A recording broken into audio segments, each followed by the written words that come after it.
Hi again, everybody. It's Kevin Canessa coming to you from the home studio today, and I am thrilled again to be joined by my friend, Lieutenant Stephen Rogers, retired United States Navy and Nutley Police Department, and he's joining us today to speak about East Newark's plan to perhaps go to a civilian police director of public safety. And he joins us today from his studio in Nutley. Thank you, Lieutenant Rogers. It's good to see you.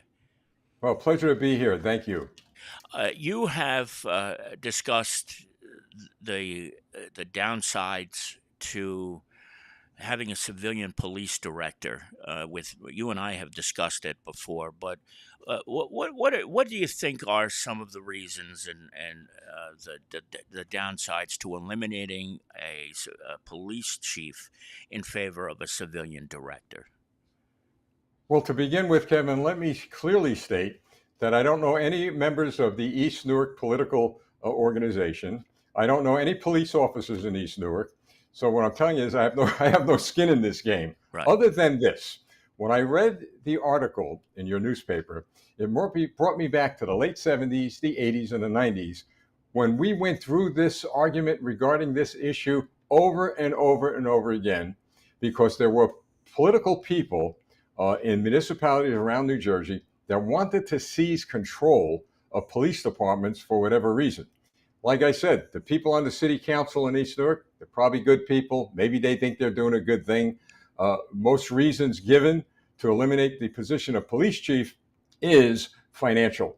But I have found in my experience over 38 years in law enforcement that it really is not financial. It's about seizing control, seizing power. Now, that's up to them to decide in their own minds what their real motive is. I don't know. But I also know this, Kevin. I know that East Newark is a great community. I know the cops there do a good job, as cops do all over. And the last thing on earth they need is a non-police professional becoming their boss.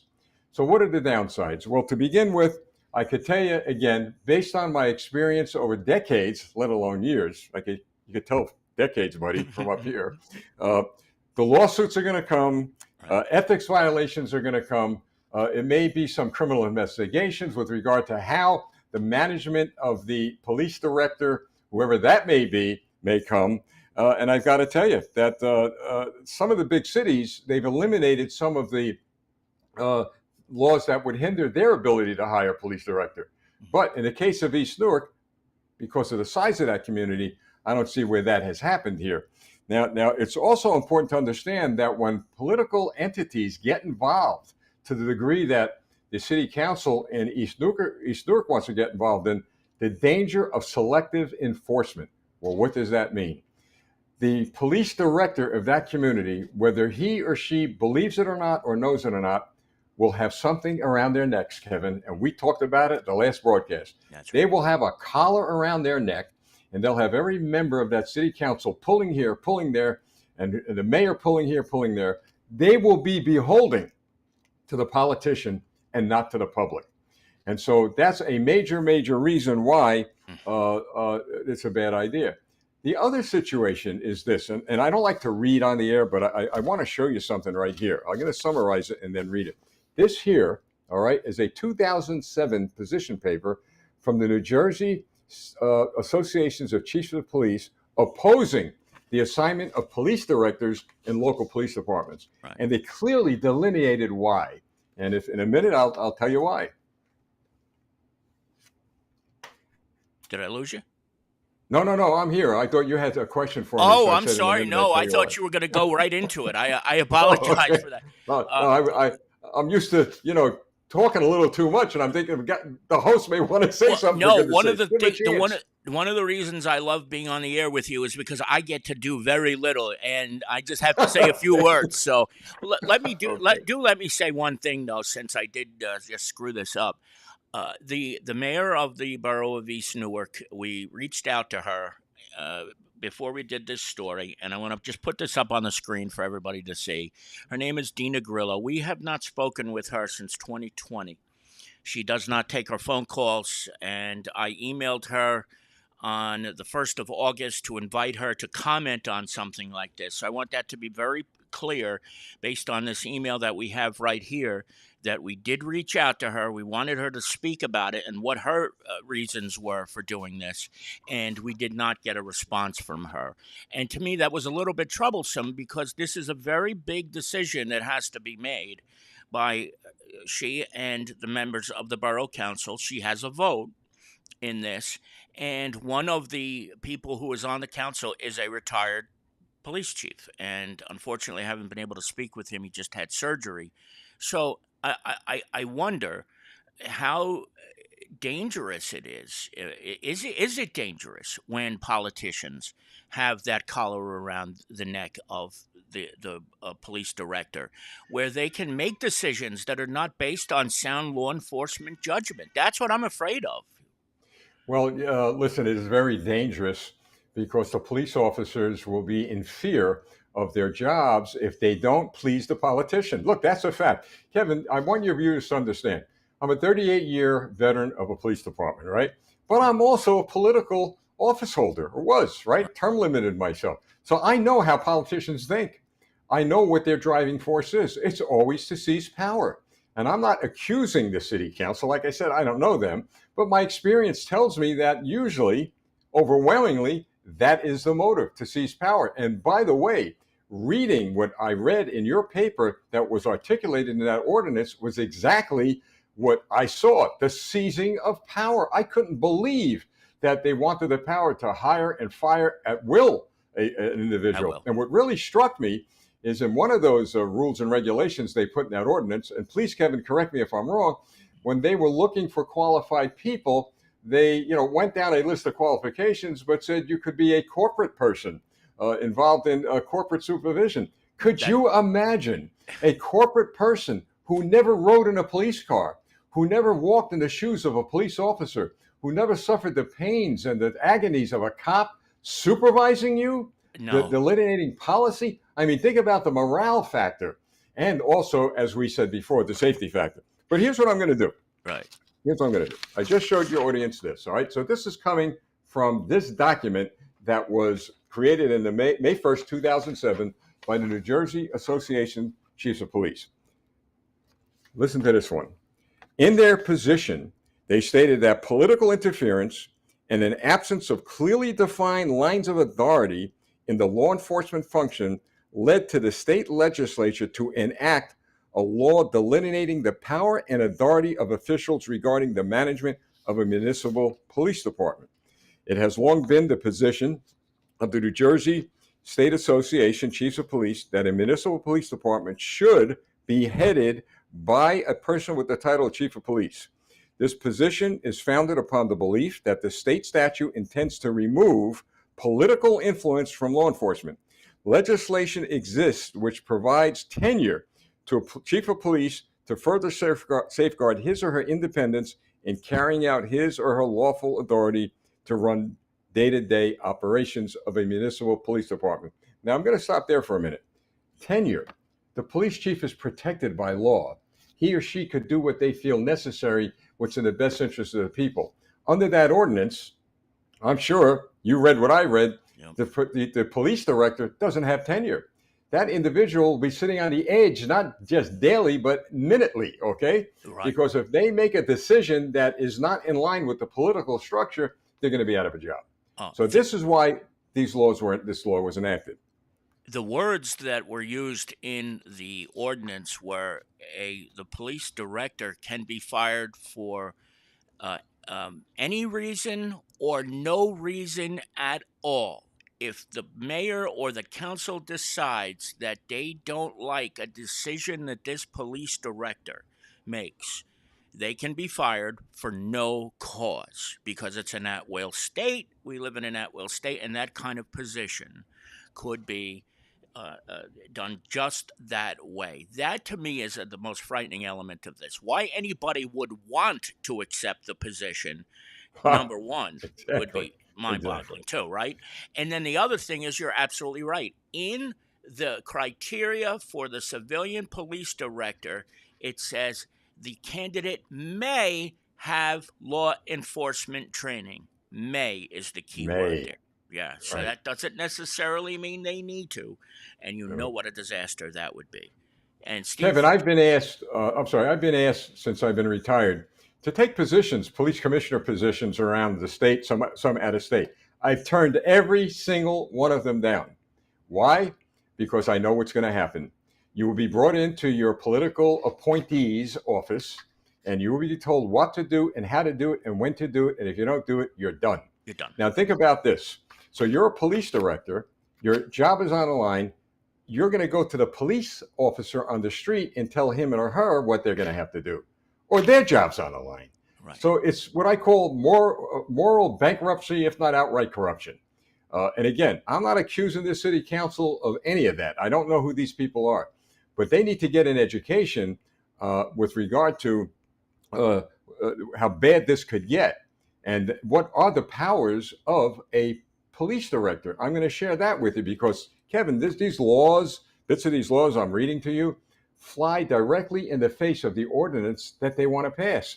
So either somebody didn't do their homework, or maybe they did, and they find out that, well, there have been changes since 2007. I doubt it, but it's very important that they get a little educated before they go forward with this. Right. Now, So what it are some says of here, those? yeah, generally speaking, directors and public safety directors are appointed to serve at the will of the appointing authority, thereby making them very sensitive to the needs, wants, and desires of the political entity that appointed them. It is important to note that the person that's being appointed will not be directly responsible to the people, but will be responsible to the politician. Now, here's what a police director is not allowed to do under law. Now, I tell you this, not only do I know this from the law, but in Nutley, many years ago, we had a police director who wanted power. Power to do what? To supervise the entire police department from policy making to operations to appointments. It came head to head with the police chief at that time. It went to the prosecutor's office. The prosecutor ruled in favor of the police chief based on what I'm about to read to you. Right. Okay? So now, here's what's going to happen. The police officer who becomes a police director is going to be banned from equipping their car as a police car, including having any police band radios in their cars or assigned a police car. Wow. So they can't have any access to a police radio. They're not allowed to. Okay. All right? Secondly, as a general rule, a director may not have access to criminal investigative reports, nor may he or she have access to criminal history information.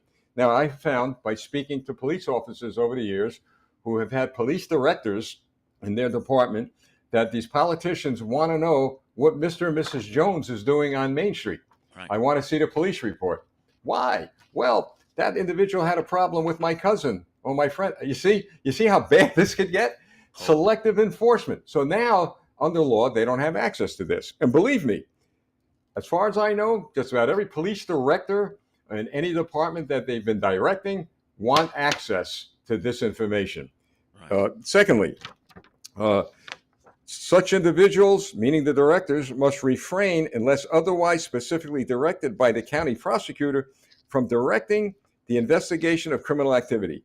I've seen that or heard of that over and over again in police agencies that had directors. The police are on the scene of a criminal investigation. Who shows up? The police director. Do this, do that. You need to do this. Well, you don't want to interview that person. That happens because the police director feels that they are the king, that they are the boss. Or maybe they're not the king. Maybe a political entity is the king and saying, go down to that crime scene, find out what's going on. I want to know what's going on. It happens. I'm not saying it's going to happen in East Newark, but it has happened. Again, we're talking about experience. Then we go to say that, nor may a director, as a civilian authority, have access to, and this is important now, have access to internal affairs investigative files absent a court order. A director may not examine confidential police reports or other confidential law enforcement documents, or may he or she access the police department's terminal data for NCIC information. This is what it boils down to. The reason why these laws were enacted was these things happened. Now, here's what I've experienced, not in Nutley, but by talking to a lot of officers over the years. Police directors who believe, politicians who believe that they could do all this thing, they do this. Yeah. They have big mouths. They talk. They want people to know, hey, guess what I found out through my terminals or through my police department? I found out about an investigation here or there. And that investigation then becomes compromised. Or the bad guy gets tipped off.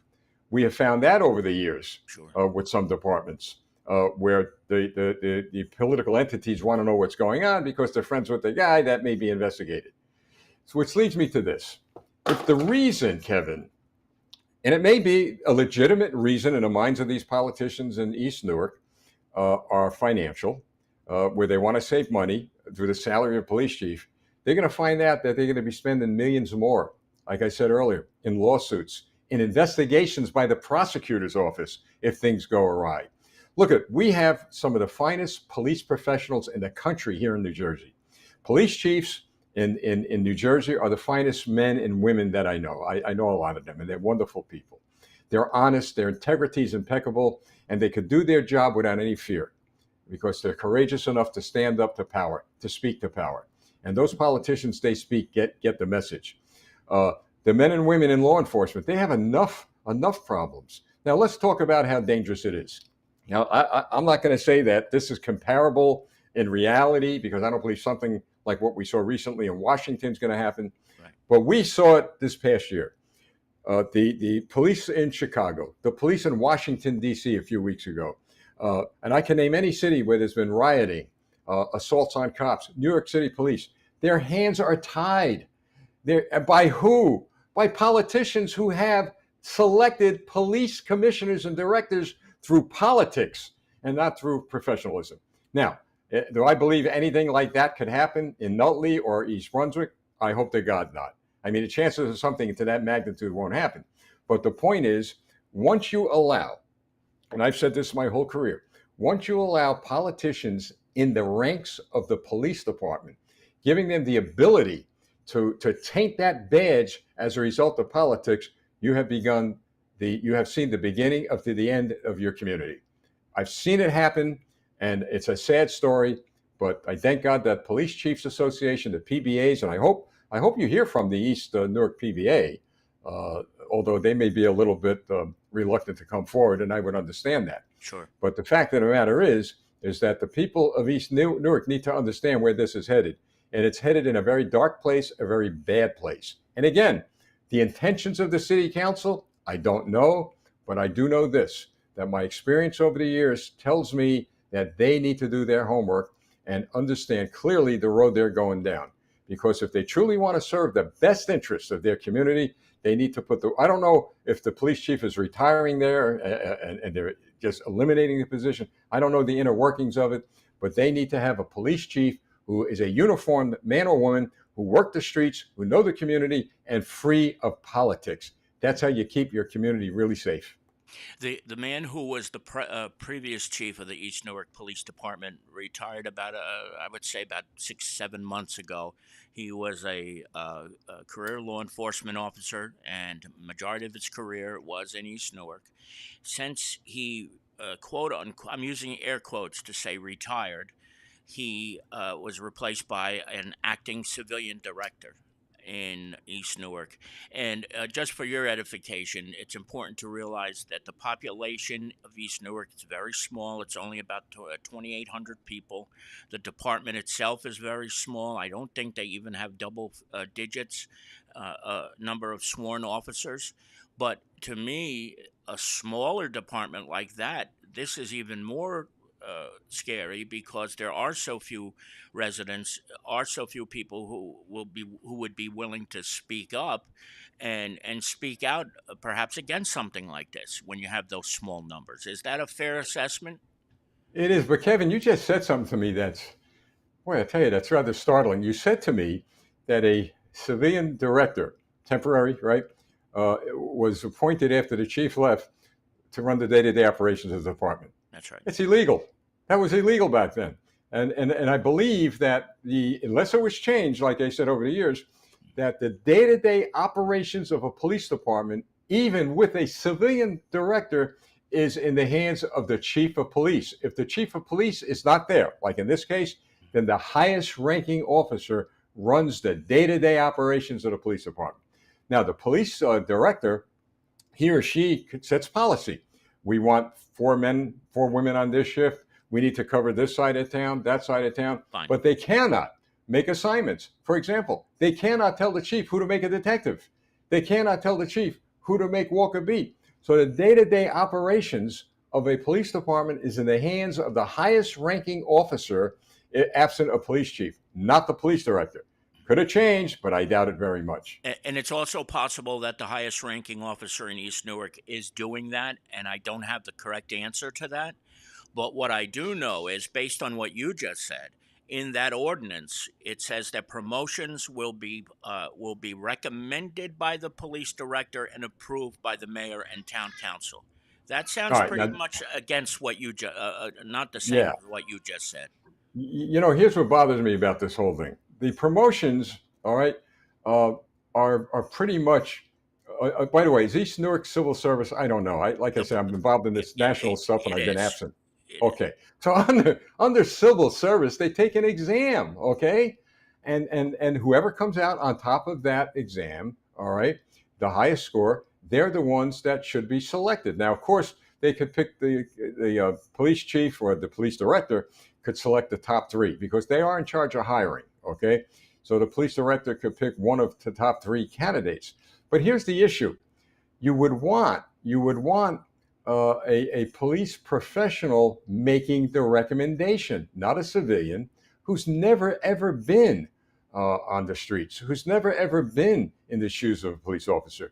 Look, I've been around where they have police promotion boards, even after civil service exams. You have a group of officers in the department who will interview the candidates, and they will recommend to the police chief or the director who is the best candidate to be either chief or whatever. It eliminates political influence and interference. Think about this. Let's say I'm the police director. Now I can't use me because I never do this. Let's say there's somebody who's a police director, okay? And out of the top three, number three ends up being a very, very close friend of mine and has a relative who is a contributor to my campaign. They don't come out number one, they come out number three. What do you think's going to happen? I mean, really, Yeah, we And know like who's I getting said, that. it's happened before where the best qualified at times don't get the job. It's those who are mostly connected. And again, I'm going to say it 100 times. I am not in a position to accuse anybody of anything, but I know politics. I know police work and I know politics. So I think and believe the people of the governing powers of East Newark need to just take a step back. I would table this ordinance.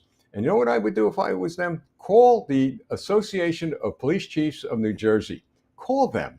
Have them sit down with you and have them share with you what the road you're going down and how bad this could get. Because it's been bad in other departments in New Jersey and around the country to a point where they had to finally admit we got to get rid of this police director issue. So here's what I'm going to do. I'm going to predict to you, I'll give it less than 18 months. If they go down this road, I think you're going to have some serious problems in East Newark. And I'm talking about morale in the police department. I'm talking about management problems, ethics problems, selective law enforcement problems, on and on and on. So this is what they're doing. And they may not know this, all right? You told me one person on that city council has police experience. Former chief. Hopefully that former chief will speak up. And I always say, we're not accusing anybody of anything other than maybe not doing enough research to realize how bad this could get. I don't see any upside to this, none at all. And if I did, I would certainly say, hey, you know what? It's a good idea. Bad idea. Based on what? Experience over 3 decades of what I've seen in law enforcement and warned in the 70s, 80s, and 90s that any department who goes down this road of replacing chiefs with directors is the beginning of the end of that police department, and it'll absolutely cross over to the beginning of the community because it'll affect the performance of their officers.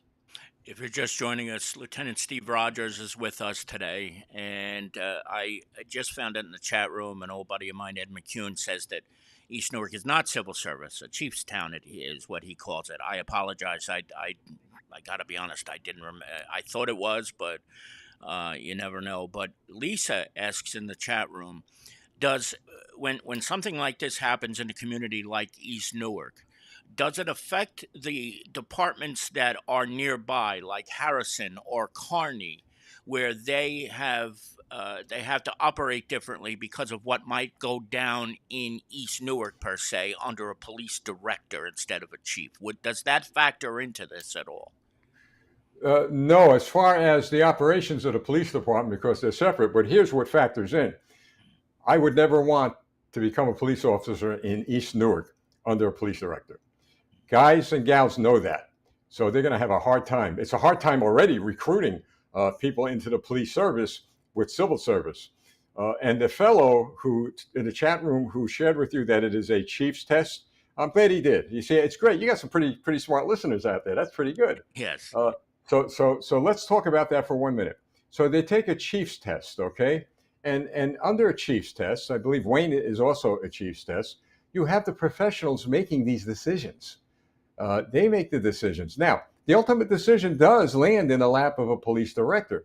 But don't you want the professionals recommending to you the who, what, when, where, why should be made a police chief or a lieutenant or something? So it goes back to it's either going to be police professionalism or politics. But I think that viewer, that's pretty good. Absolutely, it was. We live in a world now where everybody seems to be an expert on policing. Are you concerned that that could be a possible factor in what's going on here, or in any case where a department looks to civilianize its police director in lieu of a chief? We see it on social media where people seem to think they know everything about what it means to be a police officer and decisions that police officers have to make. Could we be in a situation like that here? It could be, and I'll tell you why I say that. I remember when the idea of police civilian review board surfaced a couple of decades ago.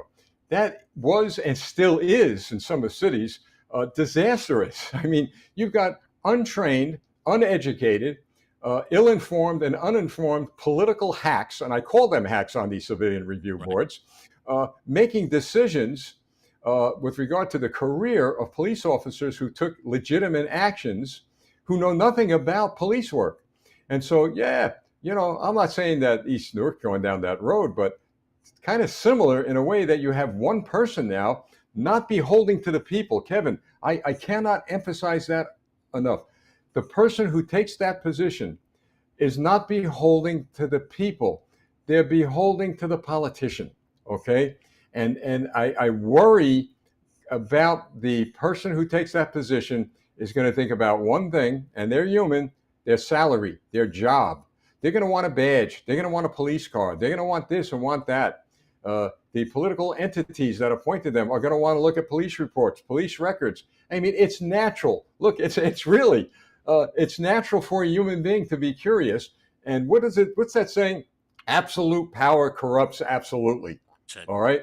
And that doesn't mean that anybody's corrupt going into this, but I could tell you, it can very well lead to that. And that's something you want to avoid. So I would ask, what is wrong now with a police department like East Newark? I mean, the people are doing their job. The community, I believe, is relatively safe. I mean, they have their problems, but the cops are doing a good job. What does it say? I remember when I was a kid, we had Bell Atlantic. You're too young to remember Bell Atlantic. No, I remember Bell Atlantic. Yeah. Oh, you do? All right. Yes. So when Congress broke up Bell Atlantic, everything got screwed up, right? Everything got screwed up. And I remember the old saying was, if it ain't broke, don't fix it. So they got to understand in East Newark, if it ain't broke, don't fix it. But if you're trying to fix something, find out what the real problem is. And get professionals in there, not politics. Amen. Amen. The voice of reason, the man who just gets it, no matter what the topic is, Steve Rogers. Thank you so much for spending a half an hour with us today on such short notice. I'm very grateful. I know Lisa is, and I hope we get to do this again. Thank you, Steve. And Kevin, do I have 30 seconds? You have as much time as you want. All right. Now, and I'm going to ask you to remain quiet. All right. Your viewers need to know that last week, I believe it was, there was a letter written by someone that was not kind to Kevin, not kind at all. And like I said, I don't know the mayor of your city. I don't know the politicians, but I've known this man for 38 years, as long as I've been a police officer. Integrity impeccable. Kevin is a liberal kind of guy, okay? I'm a conservative. Do you know that Kevin and I don't see eye to eye on a lot of issues? But the man has always respected the dignity of his office, the dignity of his paper. He has always done that. Now, I will take that 38 years of experience with him and I'll match it up against any one of his critics. So he has a track record of being a good guy. And you know what? We've all had bad days. I've said things that, why did I say that? And if anyone viewing, if anyone could really tell me that they've not had a bad day, so maybe he had a bad day. So what? He who has not sinned, let him or her cast the first stone. Okay? So Kevin, I had not planned to even talk about this because I don't want to get involved in these political issues, but you deserve applause rather than condemnation. And if you made a mistake, you made a mistake. You're looking at, I say, like I'm like King David at times, the chief sinner, for goodness sakes. I got to get on my knees every day and say, Lord, forgive me. But I just wanted to mention to your viewers and readers that, when people start publicly disparaging another individual that's trying to do a tough job, and today you, Lisa, your paper, I'll tell you, I read that article regarding you and this article regarding this topic.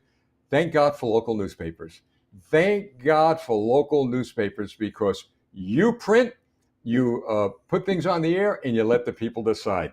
Walter Cronkite would be proud of you and Lisa. Thank you, Steve Rogers. I am humbled. I cannot thank you enough for those beautiful words, and I will never forget them. Thank you so You're much. welcome. Thank Let's you. do this again Bye-bye. soon, okay? Yes, Be sir. well. All right, Bye. there he is, the one and only, the great Lieutenant Stephen L. Rogers.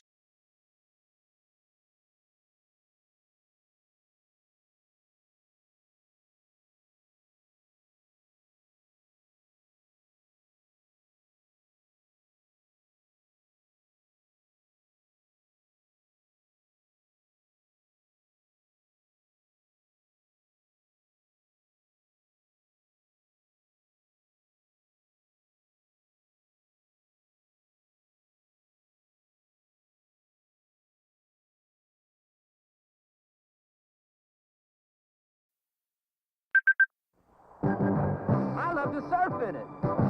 I love to fish in it. I love to canoe in it. I love to swim in it. I love to sail in it. I love to splash in it. I love New York. People who love the water love New York because some of the most beautiful and exciting waters in the world are right here in New York State. And we have special vacation packages that make it easy to dive right in. See your travel agent or call 800-241-8444 and we'll send you our free vacation guide. Then get ready to make a big splash in New York. I love to kiss in it.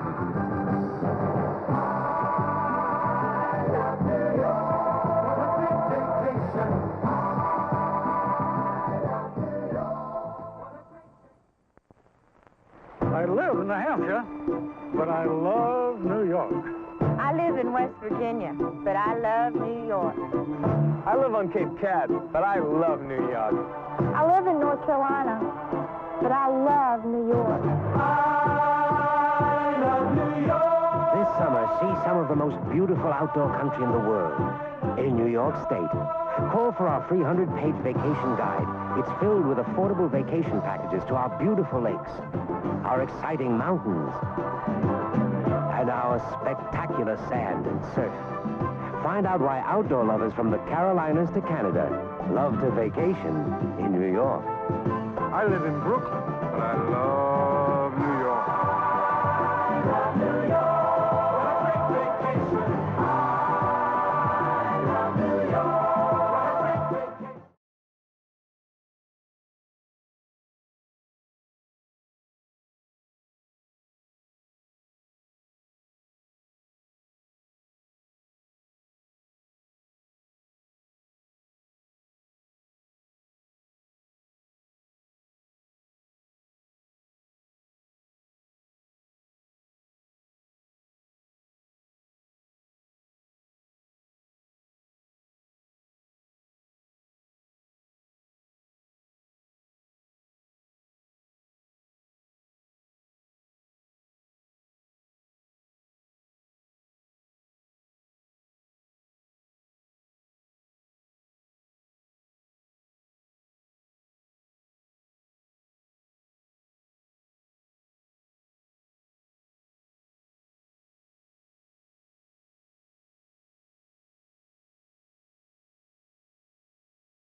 Thank you. Unfortunately, I've been talking here for 4 minutes without having a microphone on. I don't know why it muted it on me, but it did. I apologize, everybody. All right. Just so you know, uh, tonight's Kearney Council meeting has been canceled.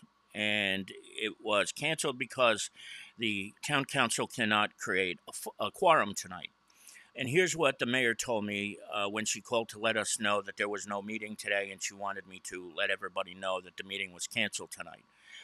Councilwoman Eileen Eckel informed the mayor some time ago that she wouldn't be able to make it tonight because she was on vacation. Councilman Status Theodoropoulos and Renato da Silva texted her today to inform her that neither one of them could make the meeting today. Councilman Rich Kanopka had told the mayor a couple of days earlier that he wasn't going to be able to make the meeting. Fine.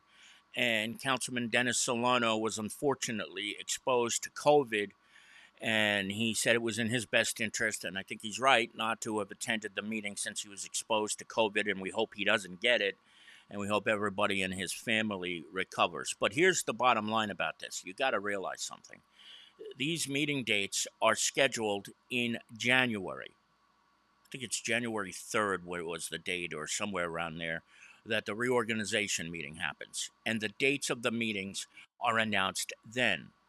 How on earth this happens, where 5 members of the town council suddenly can't make it to the same meeting, the one and only time they meet in the month of August, is incomprehensible. It really is. I mean, Eileen Eckel made vacation plans to go away at the time there was a meeting scheduled. She had to know. She had to know. Now, I understand Dennis can't make it because of the COVID exposure, but what about the other ones? What about the other ones? You have one meeting a month. One time a month you have to go and represent your constituency, and you don't do it. So I know they're going to have to reschedule this more than likely, but who knows? Maybe they won't be able to reschedule it. Next Tuesday night is the rescheduled National Night Out. That was a good bonus because having a council meeting at the same time as National Night Out wasn't the wisest thing, and that was fixed automatically because of the potential inclement weather here. But the bottom line is, these people should be at that meeting tonight. They should be, but they're not. They're not. Only, so far as I can see, only one of them has an excuse, and that's Councilman Solano. Being exposed to COVID, you don't want to bring it to a town council chambers. That's completely understandable. But the others, where are they? Why aren't they there? Why aren't they there? And you and I know very well that a lot of things are going on right now in the town of Kearney. A lot of things are happening in Kearney, including this, where Juan Barroso is still suspended. I don't know. Maybe my understanding is that the state NJ, the New Jersey FMBA, was supposedly meeting with the president. The president of the FMBA was supposed to meet with the members today. I don't know whether that happened. Perhaps they were afraid that people were going to show up to the meeting after the FMBA president addressed the membership of the Kearney Fire Department. I don't know. Maybe they thought I was going to get up and be critical of them for the letter that Steve Rogers mentioned earlier, or that was written about me. That was not part of my plans. I was not going to this meeting tonight. I don't know what it is, but there's a lot of things going on right now in this town, and they can ill afford missing a meeting because they can't get their acts together and get there tonight. Or maybe it's just a power play for the 6 of them. We have the power, we'll just show you. We won't show up. We won't show up. Whatever it is, it's incomprehensible. It really is. But this is exactly what's going on today. They're not having this meeting tonight. We'll see when it's rescheduled. We will let you know while all of this is going on, and they're just leaving it alone because they can. Now, also on this week's front page, Tom Felty was recently moved from Texas to Poland. And, General Felty is to me, one of our greatest is the greatest hero in Kearney, to be a brigadier general in the United States Army, and he assumed a new command now. And his pictures here, I know his dad is beaming from ear to ear in joy that his Tommy is now taking on this command in Poland. We are so grateful that we heard about this, and the photo that you see here is him assuming his new command in Poland. Not quite sure how long he's going to be there, but I know the good news is that he is not in a combat zone. Even though it is somewhat close to the Ukraine, he is not going to be in a combat zone, but he is taking on an awesome responsibility, is Tom Felty. We are so proud of him for all that he continues to do with the United States Army. He is a great human being. I've only met him a couple of years ago for the first time, but I feel like I've known him for a lifetime. And he keeps doing Kearney proud. Only the second general in the history of this town. What an amazing feat. And he just continues to do great things, and I'm sure he's going to do very, very well in Poland as well.